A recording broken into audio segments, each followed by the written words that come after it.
LG 21 inch ഫ്ലാറ്റിൻ്റെ ബോർഡാണ്. ഇത് board മാത്രമായിട്ട് കിട്ടിയാണ്. അപ്പോൾ ഇതിൻ്റെ കംപ്ലൈൻറ്റ് LOT ഇല്ല, HOUT ഇല്ല. പിന്നെ പവർ സപ്ലൈയിൽ ഒരു കപ്പാസിറ്റർ ടോപ്പ് പോർഷൻ ബൾജായി നിൽപ്പുണ്ട്. പിന്നെ HOUട്ടിൻ്റെ അടുത്തുള്ള സെറാമിക് ഡിസ്ക് മാറ്റണം. 250 വോൾട്ട് 4.7 MFൻ്റെ ഒരു കപ്പാസിറ്റർ മാറ്റണം. വെർട്ടിക്കലൈസറുടെ അടുത്തുള്ള 2 കപ്പാസിറ്റർ മാറണം.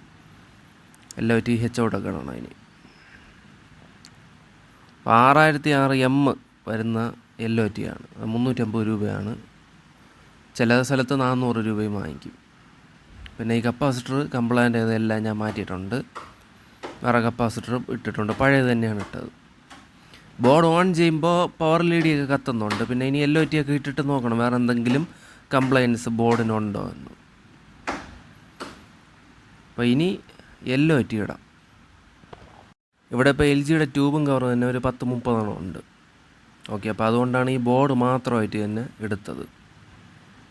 ഇവിടെ ഇപ്പോൾ വേറെ HOUT ഇട്ടിട്ടുണ്ട്, അതിൻ്റെ അടുത്തുള്ള സെറാമിക് ഡിസ്ക് ഇട്ടു. ഇപ്പോൾ അതാ പുതിയ LOT ഇടുന്നുണ്ട്. ഓക്കെ, പിന്നെ 6002K വരുന്ന LGയുടെ ബോർഡ്, അത് തന്നെ ഏകദേശം ഒരു 5 ഉണ്ട്. അതിൽ പലതിലും IC കംപ്ലൈൻ്റ് ആണ്. ഓക്കെ, അപ്പോൾ ഇവിടെ ഇപ്പോൾ കറക്റ്റായിട്ട് LOT ഇട്ടു. LOT ഇട്ടിട്ട് TV ഓൺ ചെയ്തപ്പോഴത്തേക്കും ഓസിലേഷൻ ഇല്ല. അതായത് HOUട്ടിൽ 112 വോൾട്ട് വരുന്നില്ല. അപ്പോൾ അത് ഇവിടെ ചെക്ക് ചെയ്ത് നോക്കിയപ്പോൾ മനസ്സിലായത് ഈ പവർ സപ്ലൈ ഔട്ട്പുട്ടിൽ ഒരു റെസിസ്റ്റർ ഉണ്ട്. അപ്പോൾ അവിടെ നിന്നാണ് ഈ ഒരു വോൾട്ടേജ് ക്യാരി ചെയ്ത് ഈ L+B എത്തിക്കുന്നത്. അപ്പോൾ അവിടെ ഉള്ള റെസിസ്റ്റർ കംപ്ലൈൻ്റ് ആണ്. അപ്പോൾ ആ റെസിസ്റ്റർ ഇവിടെ മാറ്റിയിടുന്നുണ്ട്. ഇവിടെ മാറ്റിയിട്ട് ഓൺ ചെയ്തപ്പോഴത്തേക്കും കറക്റ്റായിട്ട് ഓസിലേഷനും കാര്യങ്ങളെല്ലാം വന്നിട്ടുണ്ട്.